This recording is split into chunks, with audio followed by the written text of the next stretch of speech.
एक विचित्रच गोष्ट घडलेली. ज्या वेळेस मी त्या ठिकाणी पोहोचलेलो त्यावेळेस मला फक्त चान्सलर सिगारेटचे पाकिट खिशामध्ये व हातामध्ये एक जळालेली काडी पेटीची एक काडी भेटायची. माझ्यासोबतचे सर्व सहकारी एका विचित्र गोष्टीने खूप टेन्शनमध्ये होते.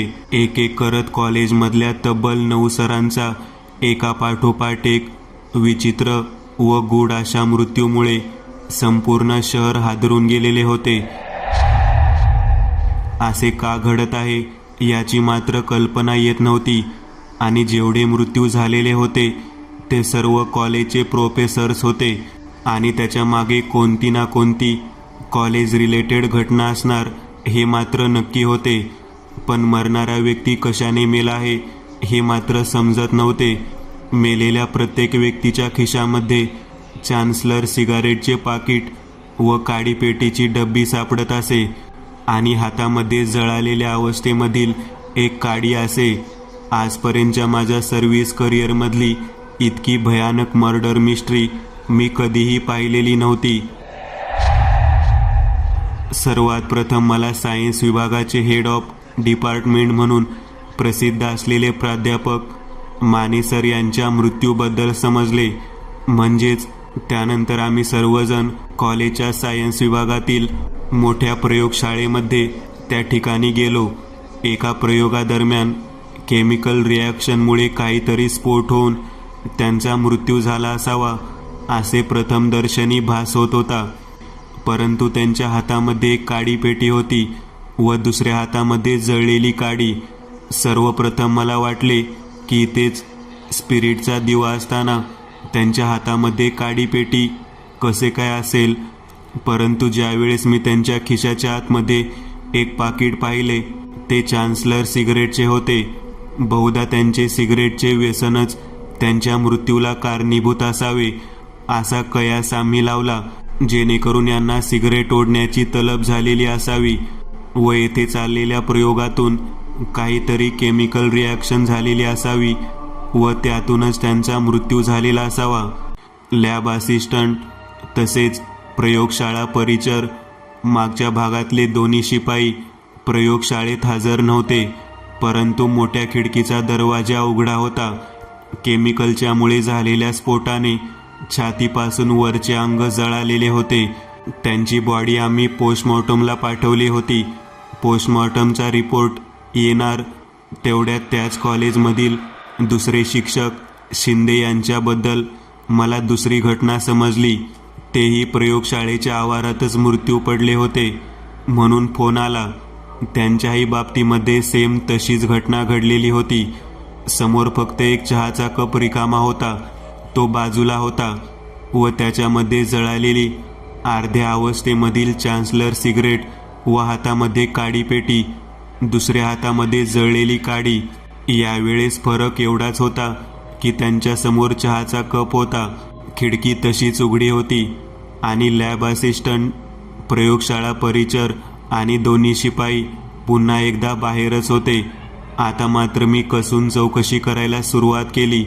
दोन्ही शिपाई असिस्टंट व प्रयोगशाळा परिचर यांना मी पोलिसी खाक्या दाखवत विचारत होतो, आपण पहिल्या घडलेल्या घटनेच्या वेळेसही तसेच होता आणि आता शिंदे सरांच्या वेळेसही तुम्ही बाहेरच आहात, ही साधर्म्य समजावे का आपणच या गोष्टी घडवून आणलेल्या आहेत. त्यावरती ते चौघेही जण सांगत होते, साहेब आम्ही इथे कितीतरी वेळा त्यांना सांगत होतो, आमच्यापैकी एक जण कोणीतरी प्रयोगशाळेत थांबू द्या. पूर्वी माने सरांच्या वेळेसही त्यांनी आम्हाला कोणाला थांबू दिले नव्हते आणि आता परत तुम्ही एकटेच थांबत आहात. त्यावेळेस त्यांनी मात्र आम्हाला सांगितले की मी एक प्रयोग करत आहे. माने सरांचाही प्रयोगच सुरू होता. त्यांच्याकडून काहीतरी गफलत झाली आणि त्या स्फोटामध्ये ते गेलेले आहेत. या प्रकारचे बोलणे आम्ही ऐकल्यानंतर, साहेब आम्ही तिथे कसे थांबणार. त्यावेळेस मी त्यांना म्हणालो की मागच्या वेळेसही प्रयोगशाळेची खिडकी उघडी होती आणि आताही ती उघडीच आहे. फरक फक्त एकच आहे, घटनेमध्ये ते स्फोट झालेला दिसत नाही. किरकोळ चेहऱ्यावरती काळवंडलेली निळसर लहर दिसते आहे. स्पिरिट दिवाही तसाच आहे. फक्त फरक एवढा आहे की समोर चहाचा कप आहे. लॅबमधील शिपाई सांगू लागले, साहेब, शिंदे सर तर कधी चहा पित नव्हते. ते चहाच्या विरोधात होते. परंतु त्यांनी बरेच दिवस ग्रीन टीबद्दल माहिती गोळा करून ग्रीन टी औषधी चहा घेण्याबाबत बरेच जणांकडे विचारणा केली होती. बहुधा तो ग्रीन टीचा असावा, पण त्यांना तो तिथे कोणी दिला? सोबत असलेल्या शबनममध्ये थर्मासची बाटली पाहिली. बहुतेक ग्रीन टी त्यांनी घरूनच घेतलेला असावा. शिपायांच्या बोलण्यामध्ये एक संगता असल्यामुळे त्यांच्यावरचा संशय थोडा बहुत प्रमाणात दूर झालेला होता. पोस्टमॉर्टमला शिंदे सरांचे प्रेत पाठवले. सलग दुसरी घटना झाल्यामुळे कॉलेजच्या परिसरामध्ये, वसतिगृहात, मुलींचे वसतिगृहामध्ये सगळीकडे भीतीचे वातावरण होते.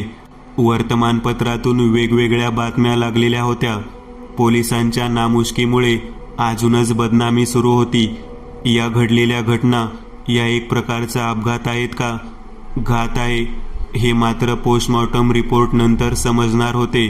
मानेसर यांच्या मृत्यूनंतर 4थ्याच दिवशी घडलेली ही घटना हादरवून सोडणारी होती. कॉलेजच्या 3ही विभागामध्ये सतर्कतेचा इशारा देण्यात आलेला होता. या वेगळ्या घटना जरी असल्या तरी मारेकरी मात्र कोण आहे व खरंच ही खून आहे का अपघात आहेत, हे मात्र समजत नव्हतं. 2 दिवस गेल्यानंतर मानेसरांचा पोस्टमॉर्टमचा रिपोर्ट आला. त्यामध्ये त्यांच्या विसेरा दिल्लीला पाठवण्यात यावा याबाबत सूचना देण्यात आलेल्या होत्या. त्यांचा विसेरा जतन करून तो दिल्लीला पाठवण्यात येणार होता. त्याच वेळेस समजणार होते की नेमका काय प्रकार आहे तो. पण कोणत्या तरी केमिकलच्या रिॲक्शनमध्ये मृत्यू झाला असावा असा कयास लावण्यात आलेला होता. आणि सेम दुसरी घटना म्हणजे शिंदे सरांचा मृत्यू. आता मात्र कमालच झालेली होती. त्यांचा पोस्टमॉर्टम रिपोर्ट दुसऱ्या दिवशीच येणार होता. त्या रिपोर्टची मी वाट पाहत ऑफिसमध्ये चहा पीत बसलो होतो. इतक्यात फोनची घंटा वाजली आणि पुन्हा एकदा कॉलेजमध्ये काळे सरांचा मृतदेह सापडला. काळे सरांचा मृतदेह सापडला आहे हे समजले.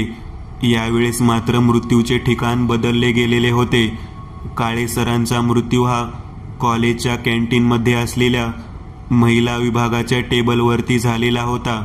त्यांच्या हातामध्ये एक सिगारेट चान्सलर कंपनीचीच होती व दुसऱ्या बाजूला जळालेली काडी पेटी, समोर चहाचा कप. सर्व गोष्टी तशाच होत्या. सकाळच्या वेळेला घडलेली ही घटना डोक्याला शॉक देणारी होती. वसतिगृहामधील बाहेरच्या बाजूला असलेल्या चहाच्या कॅन्टीनच्या मागील भागामध्ये महिलांना बसण्यासाठी स्वतंत्र व्यवस्था होती, परंतु त्याला दरवाजे नव्हते. फक्त हिरव्या रंगाचे पडदे टाकलेले होते आणि त्याच्या आतमधील भागामध्ये काळे सर यांचा मृतदेह आढळला होता. ते जॉगिंगच्या ड्रेसवर होते. यावेळेस आम्ही फॉरेन्सिक लॅबमध्ये तिन्ही प्रकारांमध्ये हस्तगत होत गेलेले चान्सलर सिगारेटचे पाकिट, काडीपेटी, चहाचा कप, स्पिरिटचा दिवा पहिल्या 2 प्रकरणामध्ये सापडलेला, या सर्वांची चौकशी करण्यासाठी साहित्य पाठवलेले होते. आणि आम्ही फक्त सर्वात प्रथम झालेल्या मानेसरांच्या आकस्मिक व अपघाती मृत्यूबद्दलचे गूढ त्या विषयाला रिपोर्टमधून समजणार म्हणून वाट पाहत होतो. दुसऱ्या दिवशी येणारा शिंदे सरांचा रिपोर्टही तसाच आला. त्यातही विसेरा फॉरेन्सिक लॅब दिल्लीला पाठवा म्हणून सूचना देण्यात आलेल्या होत्या आणि तोही मृत्यू विचित्र प्रकारच्या विषबाधेतून झाला हे नोंदवण्यात आले होते. आता मात्र आम्ही जास्त सतर्क राहण्यास सुरुवात केली. कॉलेजच्या परिसरामध्ये 2 सिव्हिल ड्रेसमधले कॉन्स्टेबल आम्ही पाठवलेले होते, जेणेकरून त्या भागात घडणाऱ्या घटनांवरती नजर ठेवता यावी. म्हणून सलग 4 दिवस गेल्यानंतर अतिशय भयंकर घटना घडली. ती म्हणजे या कॉलेजच्या नव्हे तर या शहराच्या इतिहासातली अतिशय विचित्र घटना होती. एकाच वेळी कॉलेजच्या ऑडिटोरियम रूममध्ये 6 शिक्षक एकत्रितरित्या विचित्र पद्धतीने तोंडातून नाकातून फेस येऊन गतप्राण झालेले आहेत असा मेसेज मला वायरलेसवर मिळाला. आणि त्याही वेळी त्यांच्या हातामध्ये चान्सलर सिगरेट, काडीची पेटी व बाजूला चहाचे कप होते. यावेळेस मात्र कोणत्याही प्रकारचे खिडकी किंवा दरवाजा उघडा दिसत नव्हता. घटना ज्या ठिकाणी घडली त्या ऑडिटोरियम हॉलमध्ये मागील बाजूला असलेला दरवाजा आतून बंद होता. व्यवस्थित शहानिशा केली असता वरील भागामध्ये 6-7 कौल पडलेली दिसली होती. बहुधा या भागातूनच जो कोणी मारेकरी असेल तो आलेला असावा. परंतु 6 एकत्रित असलेल्या सरांना एका व्यक्तीने अशा कोणत्या पद्धतीने मारले होते की तोंडातून फेस आलेला होता. विषबाधा आहे हे मी ओळखले होते, पण कोणत्या प्रकारचे विष आहे हे मात्र अजिबात समजत नव्हते. एका पाठोपाठ एक 9 जणांचा झालेला मृत्यू. या घटनेला एक प्रकारचे विचित्र वळण मिळालेले होते. आता मात्र मी असे ठरवले की या कॉलेजच्या बॉईज हॉस्टेलमध्येच आपण स्वतः थांबायचे आणि येथील सर्व वातावरणाशी एकरूप होऊन येथे चौकशी करायची. त्यासाठी मी माझे सर्व केस ओपन केले. एका चहावाल्याच्या गाडीचा आधार घेत त्या ठिकाणी कामाला राहिलो आणि या मर्डर मिस्ट्रीचा शोध लावण्यासाठी मी सुरुवात केली. कॉलेजच्या गेटच्या बाहेर असलेल्या चहाच्या गाडीवरती मी काम करायचो. कॉलेजच्या आतमध्ये असलेल्या कॅन्टीनमध्ये मी नोकरी मागितली. मी माझ्या सर्व मिशा दाढी काढलेली होती आणि केसही काढल्यामुळे हाफचड्डीमध्ये आणि छाटणीमध्ये माझा पोशाख जणू एखाद्या गरीब होतकरू तरुण कामगारासारखा दिसत होता. कॉलेजच्या कॅन्टीनमध्ये मी काम करत असताना त्या ठिकाणी त्या घटनेबाबत सतत चर्चा होत असे. त्यावेळेस मात्र मला एक विचित्र घटना ऐकण्यास मिळाली. कॉलेजच्या असिस्टंटची बहीण कॉलेजमधली अप्रतिम अशी सुंदर मुलगी म्हणून प्रसिद्ध होती आणि मृत झालेले सर्व शिक्षक हे सायन्स विभागाशी निगडीत होते. त्यांची बहीण सायन्स विभागाशी निगडीत असणारे शिक्षक येथे काहीतरी कनेक्शन मला मिळत होते. मी त्या मुलीवर लक्ष ठेवण्याचे ठरवले. त्या मुलीला चष्मा होता. ती भयंकर सुंदर दिसत होती. तिच्या हातामध्ये कायम पुस्तक असायचे व शबनमची पिशवी, त्यामध्ये एक थर्मास आणि एक पाण्याची बाटली. ही मुलगी असल्याकारणाने मला या बाबतीमध्ये एक महिला कॉन्स्टेबलची किंवा महिला पोलीस अधिकाऱ्यांची मदत असणे गरजेचे होते. मी लागलीच रात्रीच्या वेळेला आमच्या ऑफिसशी संपर्क साधून माझ्या सहकारी निवेदिता कारखानीस यांना एका मोलकरणीच्या वेशामध्ये हॉटेलमध्ये काम मागण्यासाठी येण्याची सूचना केली. ज्यावेळेस निवेदिता यांनी हॉटेलमध्ये काम मागितले त्यावेळेला त्या कॉलेजच्या परिसरात राहणाऱ्या बऱ्याच तरुणांनी त्यांच्याकडे नजर रोखली होती. कॉलेजचे वातावरण तसे गढूळ वाटत होते. बरेच कामगारांबरोबर काम करत असताना मला वेगवेगळ्या प्रकारच्या चर्चा कानावर येत होत्या. त्यातील एक विचित्र चर्चा म्हणजे की ती मुलगी लॅब असिस्टंट राखुंडे यांची सर्वात लहान बहीण होती. लहानपणापासूनच ते कार्यरत असणारे राखुंडे यांचे वडील त्या कॉलेजमध्ये शिपाई होते. त्यांच्या मृत्यूनंतर त्यांच्या जागी राखुंडे हा कामाला घेतलेला होता.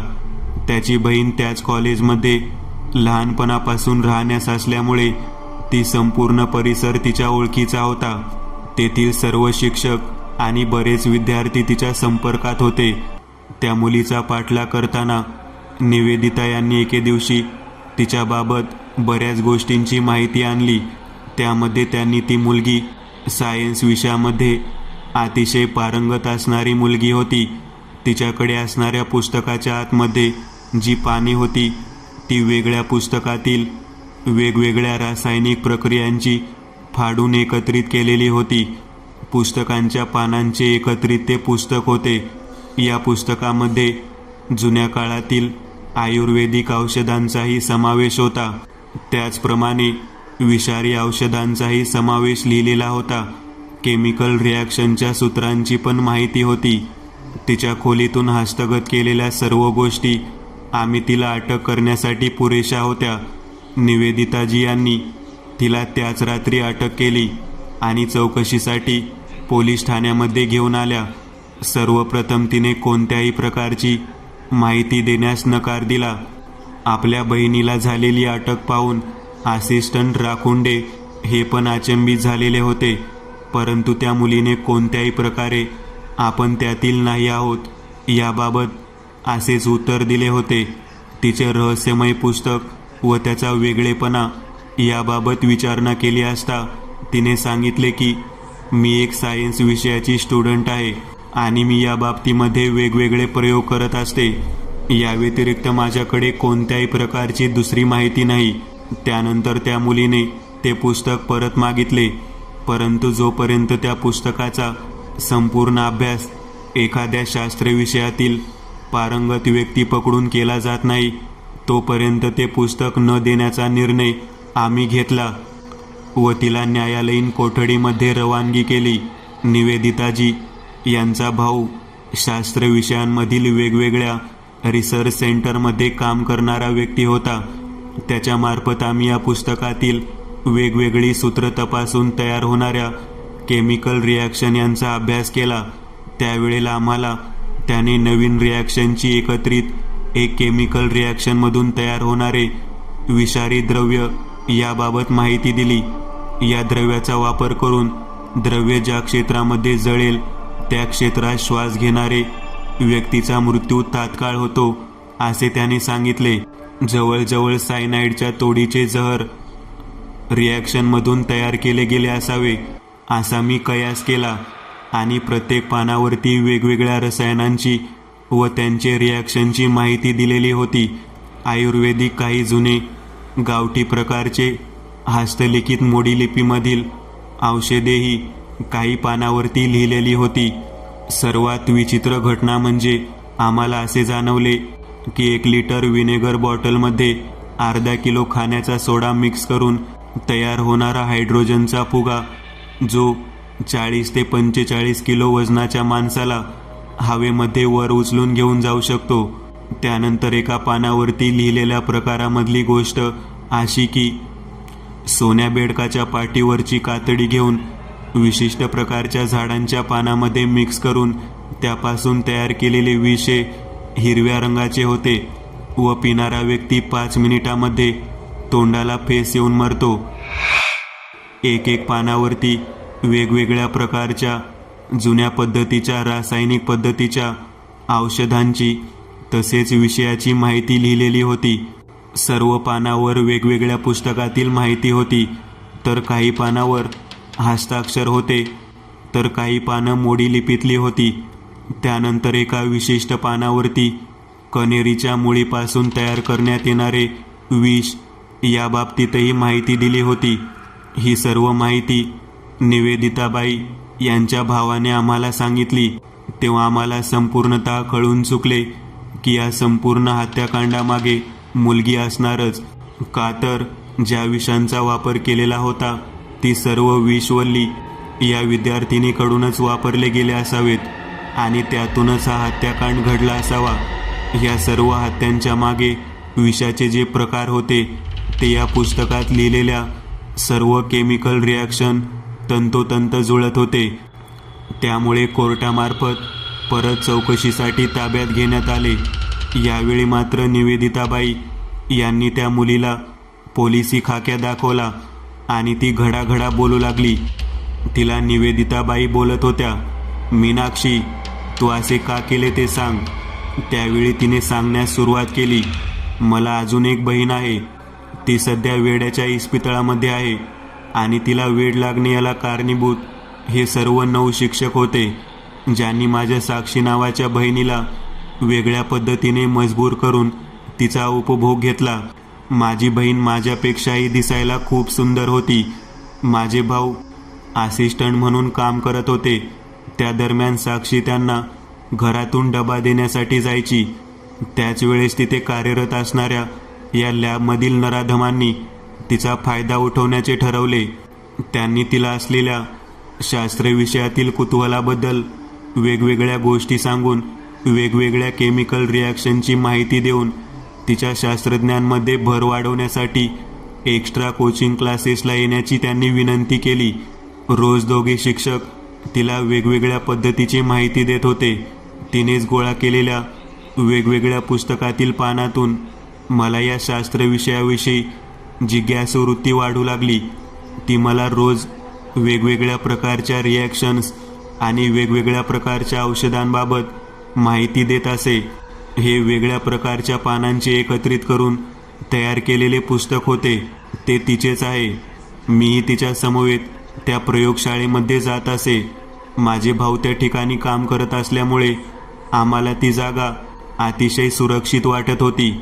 कॉलेजच्या कामानिमित्त व प्रयोगशाळेतील साहित्यासाठी जिल्ह्याच्या ठिकाणी वेगवेगळे केमिकल्स आणण्यासाठी जाण्यासाठी माझे बंधू ज्यावेळी गेले त्यावेळी एके दिवशी या सर्व शिक्षकांनी एक कट रचून आम्हाला मर्जुआनाबाबत चुकीची माहिती दिली आणि माझ्या बहिणीला जास्त डोस देऊन तिला प्रयोगशाळेतील छोट्या रूममध्ये नेऊन तिच्यावर अतिप्रसंग केला. मला या बाबतीमध्ये जास्त माहिती नव्हती. गुंगीच्या औषधांमधून घडलेली ही घटना आणि वारंवार अभ्यास या नावाखाली तिला बोलावून घेऊन या 9 जणांनी तिचा उपभोग घेतलेला होता. मला ही गोष्ट करण्याअगोदर मलाही त्याच पद्धतीने त्यांनी उपभोगले. गुप्तांगावर होणाऱ्या वेगवेगळ्या प्रकारच्या त्रासातून मला कोणतरी उपभोगत आहे याबद्दल माहिती झाली. परंतु मर्जुआना वनस्पतीचा वापर करून माझ्या बहिणीला म्हणजे साक्षीला त्यांनी भ्रमिष्ट केलेले होते व केमिकल रिॲक्शनमधून घडलेल्या प्रकारामुळे तिला वेड लागलेले आहे असे सिद्ध करून 9 जणांनी एकत्रित येऊन माझ्या भावाला समजावले आणि तिला वेड्याच्या इस्पितळात पाठवले. ज्यावेळेस वेड्याच्या इस्पितळात ती गर्भवती आहे ह्या गोष्टीची माहिती आम्हाला समजली त्यावेळेस मात्र या सर्व प्रकरणाचा छडा लावण्याचे ठरवले. तेव्हा मला समजले की या 9 शिक्षकांनी शिक्षण देण्याच्या नावाखाली आमच्या दोन्ही बहिणींचा उपभोग घेतलेला होता. मी माझ्या भावाला कोणतीही कल्पना न देता त्यांना त्यांच्याच अस्त्राद्वारे मारायचे ठरवले आणि सर्वप्रथम रिॲक्शनमधून तयार होणाऱ्या केमिकलच्या एका विशिष्ट सायनाइडसारख्या विषारी द्रव्याची निर्मिती केली. ते द्रव्य त्यांच्या सिगारेटच्या पाकिटमध्ये व त्यांच्या काडीपेटीमध्ये असलेल्या काडीच्या गुलालाला लावले. या कामात मी स्वतः आणून शिपायांना सिगरेट पाकिट देत होते. तेही मला कधी संशयाच्या नजरेतून पाहत नव्हते. प्रत्येक वेळी सलग त्रास देणारे म्हणजे मर्जुआनाचा आमच्यावर असर होण्यासाठी लागणारी या सर्व गोष्टींचा आधार घेणारे सर्वप्रथम माने आणि शिंदे या दोघांना मी प्रयोगशाळेतल्या असणाऱ्या खिडकीतून यमसदनी पाठवले. काळीला मारताना मी सकाळी जॉगिंगला आलेले असता त्यांच्या चहामध्ये कनेरीच्या मुळीपासून तयार केलेले विष पाजले. त्यामुळे तो काही क्षणातच मरण पावला. शिंदे सर चहा पित नव्हते आणि ते तो प्राशन करण्यास तयार नव्हते.